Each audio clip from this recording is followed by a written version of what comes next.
Hi, just a quick video for you. I'm working on a 2007 Ford Fusion.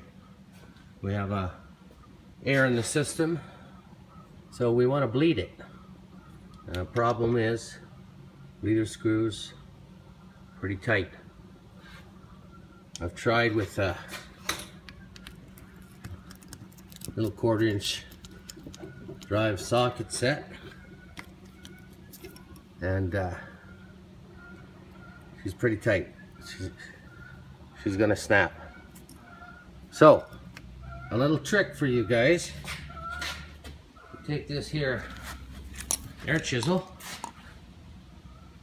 that one there, and just give it a little wrap.